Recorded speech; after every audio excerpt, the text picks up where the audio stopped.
चलिए जानते हैं आज की देश और दुनिया की काम की और महत्वपूर्ण खबरों को। रेलवे में निजीकरण, 10 रुपए में पूरी सब्जी बेचने वालों के रोजगार पर संकट। आज से शुरू हुआ हरिद्वार कुंभ मेला।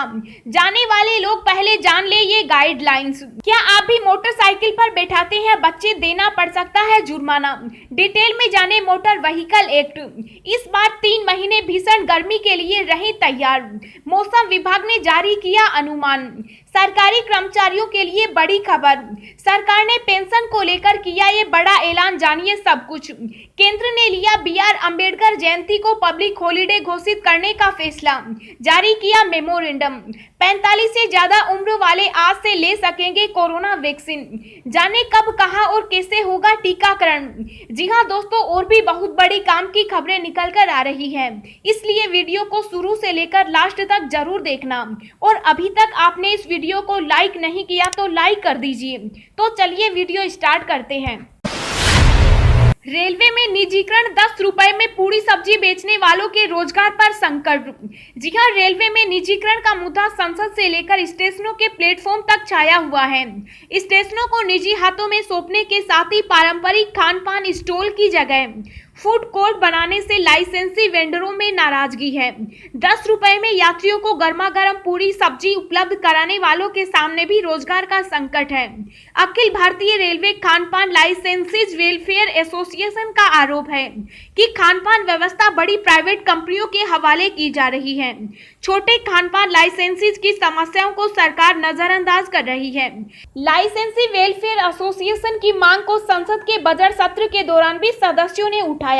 उन्होंने कहा कि लाइसेंसीज वेंडर अपने स्टॉल, ट्रॉली, खोमचों पर चाय, शीतल पेय, पकोड़े, समोसा, फल बेचकर दिन रात यात्रियों को खान पान रेलवे द्वारा उचित दर पर उपलब्ध कराते हैं। इनसे जुड़े लाखों लोगों की रोजी रोटी के लिए कारगर कदम उठाए जाएं। केंद्र ने लिया BR अंबेडकर जयंती को पब्लिक हॉलिडे घोषित करने का फैसला, जारी किया मेमोरेंडम। जी हां, केंद्रीय सरकार ने 14 अप्रैल को पब्लिक हॉलिडे घोषित करने का फैसला किया। दरअसल 14 अप्रैल को BR अंबेडकर का जन्मदिन है। ऐसे में केंद्र ने इस खास दिन को पब्लिक हॉलिडे के तौर पर घोषित करने का फैसला किया है। इसके तहत सभी केंद्रीय कार्यालयों की छुट्टी रहेगी। सरकार के इस फैसले को लेकर सभी मंत्रालयों को एक मेमोरेंडम जारी किया गया, जिसमें अपने विभागों को इस बारे में जानकारी देने के लिए कहा गया है। आज से शुरू हुआ हरिद्वार कुंभ मेला। जाने वाले लोग पहले जान ले ये गाइडलाइंस। जी हां, हरिद्वार का कुंभ मेला उत्तराखंड में आज से शुरू हो गया और राज्य सरकार और प्रशासन कोरोना वायरस के प्रसार को रोकने के लिए कड़े प्रयास कर रहा है। मुख्यमंत्री तीरथ सिंह रावत ने कहा कि राज्य सरकार भव्य और सुरक्षित कुंभ मेला आयोजित करने के लिए तैयार है। रावत ने हरिद्वार में कुंभ क्षेत्र में भूमिगत केबलिंग परियोजना का उद्घाटन करते हुए कहा, हमारी सरकार हरिद्वार में दिव्य, भव्य, सुंदर और सुरक्षित कुंभ के आयोजन के लिए पूरी तरह से तैयार है। यहाँ भक्तों के लिए सुविधा और सुरक्षा के लिए सभी ठोस इंतजाम किए गए। राज्य सरकार यह सुनिश्चित करने के लिए प्रतिबद्ध है कि संतों और भक्तों को यहाँ कोई समस्या न हो। हरिद्वार कुंभ में आने वाले सभी भक्तों से कोविड-19 दिशा निर्देशों का पालन करने का अनुरोध किया, जिन्हें नेगेटिव RT-PCR परीक्षण रिपोर्ट सहित कोविड-19 मानदंडों का सख्ती से पालन करने की आवश्यकता है। बाहर से आने वाले लोगों का परीक्षण करने के लिए राज्य की सीमाओं पर प्रशासन द्वारा कोविड-19 परीक्षण केंद्र स्थापित किए गए। हरिद्वार में 1 से 30 अप्रैल तक कुंभ का आयोजन होगा। कोविड-19 महामारी के कारण राज्य सरकार ने इस साल कुंभ को 30 दिनों के लिए करने का फैसला किया है। क्या आप भी मोटरसाइकिल पर बैठाते हैं बच्चे, देना पड़ सकता है जुर्माना। डिटेल में जाने मोटर व्हीकल एक्ट। जी हां, मौजूदा वक्त में जहां सब कुछ ऑनलाइन हो रहा है, ऐसे में यातायात पुलिस भी धड़ल्ले से ऑनलाइन चालान काट रही है। आज के समय में यह जरूरी नहीं है कि जब सड़क पर पुलिस आपको रोकेगी तभी आपका चालान कटेगा, बल्कि अब यातायात पुलिस ने सड़कों पर कैमरे लगवा दिए। ऐसे में यदि आपने कोई भी नियम तोड़ा तो चालान सीधा आपके घर पहुंच जाएगा। अगर आप भी मोटरसाइकिल पर बच्चों को बैठाते हैं तो यह नियम आपको जरूर जानना चाहिए। नए मोटर व्हीकल एक्ट के हिसाब से 4 साल से ज्यादा उम्र का बच्चा तीसरी सवारी में गिना जाएगा।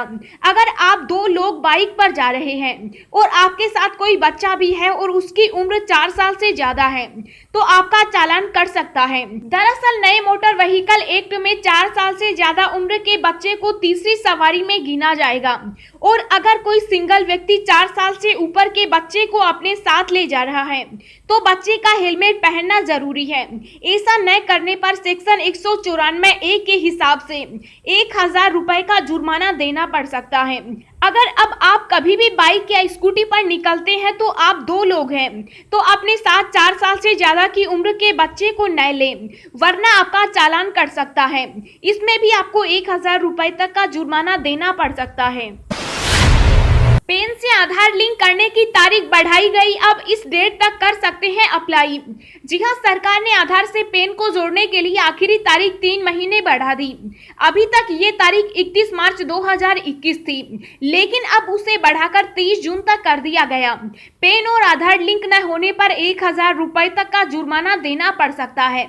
जुर्माने का प्रावधान आयकर कानून 1961 में जोड़े गए नए सेक्शन 234H के तहत किया गया है। दोस्तों, अगली खबर जानने से पहले आपसे एक रिक्वेस्ट है कि इस वीडियो को बनाने में मुझे बहुत ज्यादा मेहनत लगती है, तो इस मेहनत के लिए वीडियो को एक छोटा सा लाइक जरूर करें। कोरोना वायरस टीकाकरण पर सरकार का बड़ा ऐलान, अप्रैल में छुट्टियों के दिन भी लगाई जाएगी वैक्सीन। जी हां, 1 अप्रैल से 45 से अधिक उम्र वालों को कोरोना वैक्सीन लगाने का काम शुरू हो गया है। ये कोरोना वैक्सीनेशन का तीसरा फेज है। सरकार ने देश की बड़ी आबादी को जल्द से जल्द वैक्सीनेशन करने के मकसद से यह कदम उठाया है। अब इसी के तहत भारत सरकार ने बड़ा ऐलान करते हुए अप्रैल के सभी दिनों में टीकाकरण के किए जाने की घोषणा की है, यानी अप्रैल में छुट्टियों के दिन भी वैक्सीन लगाई जाएगी। केंद्र सरकार के फैसले के मुताबिक देश के सभी सार्वजनिक और निजी कोविड-19 वैक्सीनेशन सेंटर पर अप्रैल के सभी दिनों में वैक्सीनेशन किया जाएगा। इसमें सरकारी हॉलिडे भी शामिल है, जिसका मतलब है कि वैक्सीनेशन के लिए अप्रैल का महीना छुट्टी रहित होगा। सरकारी कर्मचारियों के लिए बड़ी खबर, सरकार ने पेंशन को लेकर किया ये बड़ा ऐलान, जानिए सब कुछ। जी हां, कार्मिक लोक शिकायत और पेंशन विभाग ने राष्ट्रीय पेंशन योजना के अंतर्गत आने वाले केंद्र सरकार के कर्मचारियों की सेवाओं के मामलों को नियमित करने के लिए अधिसूचना जारी की है। केंद्र सरकार ने अपने कर्मचारियों को बड़ी सुविधा दी है। केंद्र सरकार के योग्यता पूरी करने वाले कर्मचारियों को नेशनल पेंशन सिस्टम को छोड़कर पुरानी पेंशन स्कीम का लाभ लेने की छूट दे दी है। इसका फायदा अब 31 मई 2021 तक उठाया जा सकता है। योग्य कर्मचारियों को पुरानी पेंशन स्कीम का लाभ लेने के लिए 5 मई 2021 तक आवेदन करना होगा। आवेदन नहीं करने वाले सरकारी कर्मचारियों को नेशनल पेंशन सिस्टम के प्रावधानों के तहत फायदा मिलता रहेगा। बढ़ी वायुसेना की ताकत, राफेल लड़ाकू विमान की चौथी पलटन भारत पहुंची, फ्रांस से बिना रुके भरी उड़ान। जी हां, भारत सरकार चीन और पाकिस्तान जैसे पड़ोसी देशों के साथ जारी तनाव के बीच देश की सेनाओं को और ताकतवर बनाने में जुटी है। भारतीय वायुसेना की ताकत में और अधिक इजाफा हो गया।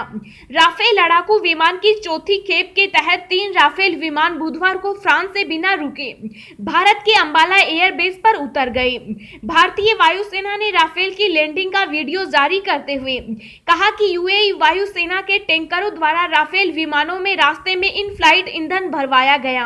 यह 2 वायु सेनाओं के बीच मजबूत संबंधों में एक और मील का पत्थर साबित हुआ। बता दें कि 9 विमानों का अगला जत्था अप्रैल में भारत आएगा। भारत ने फ्रांस सरकार के साथ सितंबर 2016 में 36 राफेल लड़ाकू विमान खरीदने के लिए 59,000 करोड़ रुपए का रक्षा सौदा किया था।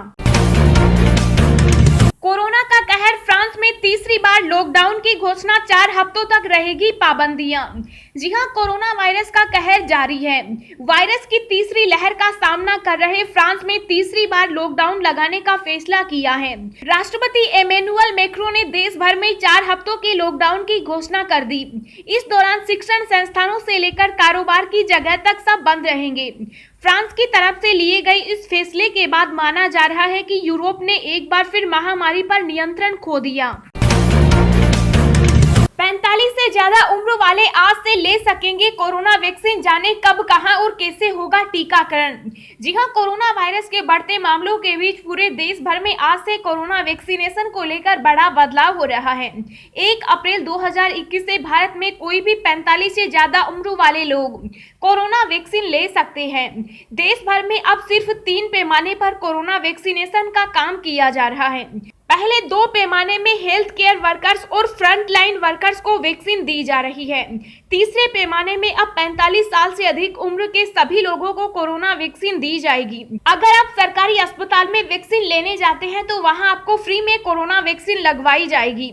वहीं अगर आप वैक्सीन देश के किसी प्राइवेट अस्पताल में लगवाते हैं तो आपको हर डोज पर 250 रुपए शुल्क देना होगा। इस बार 3 महीने भीषण गर्मी के लिए रहें तैयार, मौसम विभाग ने जारी किया अनुमान। जी हां, मौसम विभाग ने कहा कि लू का सामना कर रहे उत्तर भारत के मैदानी इलाकों को अगले 2 दिनों में कुछ राहत मिलेगी, क्योंकि तापमान में 3 से 5 डिग्री सेल्सियस तक की गिरावट आने की संभावना है। 3 अप्रैल से मैदानी इलाकों में फिर लू चलने की आशंका है, जबकि अप्रैल से जून तक उत्तर और पूर्वी भारत में दिन का तापमान सामान्य से अधिक रह सकता है। पिछले 4-5 दिनों में देश के कई हिस्सों, खासकर राजस्थान में तापमान 40 डिग्री सेल्सियस से ऊपर पहुंच चुका। मौसम विभाग ने कहा कि गर्मी के आगामी मौसम अप्रैल से जून में उत्तर पश्चिम के अधिकांश हिस्सों में, पूर्व मध्य भारत के कुछ हिस्सों में अधिकांश तापमान के सामान्य से ऊपर रहने का अनुमान है।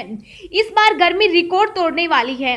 अगले 3 महीने देश के कई हिस्सों में भीषण गर्मी पड़ने वाली है। भारतीय मौसम विभाग के मुताबिक अगले 3 महीने यानी अप्रैल से जून के दौरान उत्तर भारत, उत्तर पश्चिम भारत के ज्यादातर क्षेत्रों तथा मध्य भारत के कुछ क्षेत्रों में भीषण गर्मी पड़ने वाली है और इन सभी क्षेत्रों में तापमान सामान्य से ऊपर रहने का अनुमान है। बता दें कि इस बार मार्च महीने में ही मौसम ने जिन तरह से करवट ली है और गर्मी ने कई राज्यों में रिकॉर्ड तोड़ दिए, इससे यह अनुमान लगाया जा रहा है कि गर्मी इस साल लोगों को काफी परेशान करने वाली है। जल जीवन मिशन के कार्यान्वयन पर निगरानी रखेगी सरकार, सेंसर आधारित IoT उपकरण का होगा इस्तेमाल। जी हां, जल शक्ति मंत्रालय ने कहा कि उसने फैसला किया है कि वह 6 लाख से ज्यादा गांवों में जल जीवन मिशन के कार्यान्वयन की प्रभावी निगरानी करने के लिए सेंसर आधारित इंटरनेट ऑफ थिंग उपकरण का इस्तेमाल करेगा। मंत्रालय ने एक बयान में बताया कि जल जीवन मिशन ने TCIT और टाटा ट्रस्ट के सहयोग से उत्तराखंड, राजस्थान, गुजरात और महाराष्ट्र के दूर दराज के कई गाँवों में हाल में एक पायलट परियोजना को पूरा किया है। मंत्रालय का कहना है कि इससे दूर दराज के इलाके में रहने वालों तक साफ और स्वच्छ जल की पहुंच बनेगी और आने वाले समय में दूषित पानी के कारण होने वाली समस्या से निजात मिल सकेगा। पबजी का ये गेम हो रहा है हमेशा के लिए शटडाउन, जाने क्या है वजह। जी हां, पबजी खेलने वालों के लिए एक बेहद बुरी खबर आ गई है। पबजी का एक खास गेम पूरी दुनिया के लिए हमेशा के लिए बंद हो रहा है। गेम लवर्स के लिए ये बड़ा झटका है। IANS की खबर के मुताबिक पबजी लाइट के नाम से पुकारे जाने वाले बैटल रॉयल गेम का लो एंड वर्जन 29 अप्रैल को आधिकारिक तौर पर बंद हो रहा है। पबजी लाइट को 2019 में एंट्री लेवल मोबाइल डिवाइसों के लिए पेश किया गया था। भारत सरकार ने बीते साल 2 सितंबर को पबजी मोबाइल और पबजी मोबाइल लाइट दोनों को ही बैन कर दिया था। केंद्र सरकार ने छोटी बचत योजनाओं पर ब्याज दरें घटाने का फैसला वापस लिया, वित्त मंत्री ने दी जानकारी। जी हां, केंद्र सरकार ने छोटी बचत योजनाओं पर ब्याज दर में कटौती करने के फैसले को वापस ले लिया। वित्त मंत्री निर्मला सीतारमण ने ट्वीट कर ये जानकारी दी है। देर रात की खबर आई थी कि वित्तीय वर्ष 2021-22 की पहली तिमाही के लिए छोटी बचत योजनाओं पर ब्याज दर घटा दी गई है, लेकिन अब ये फैसला वापस ले लिया गया है। वित्त मंत्री ने कहा कि यह आदेश गलती से निकल गया था। वित्त मंत्री ने अपने ट्वीट में कहा, भारत सरकार की छोटी बचत योजनाओं की ब्याज दरें पहले जैसी बनी रहेंगी, जो 2020-21 की अंतिम तिमाही में मौजूद थी, यानी मार्च 2021 वाली दरें ही लागू रहेंगी। आज और सस्ता हो गया रसोई गैस सिलेंडर, महंगाई से मिली कुछ राहत। जी हां, पेट्रोल और डीजल के दामों में कटौती के बाद रसोई गैस सिलेंडर की खुदरा कीमतों में भी कटौती की गई। तेल और gas marketing company Indian oil ने एलपीजी सिलेंडर पर 10 रुपए की कटौती का ऐलान किया। नई दरें आज से लागू हो गई। दिल्ली में एलपीजी सिलेंडर के दाम 819 रुपए से घटाकर अब 809 रुपए हो गए। एलपीजी में कटौती का फायदा पूरे देश के ग्राहकों को मिलेगा। जनवरी और फरवरी 2021 में पेट्रोल डीजल की रिकॉर्ड कीमतों के बाद मार्च में दोनों के दाम में नरमी देखने को मिली।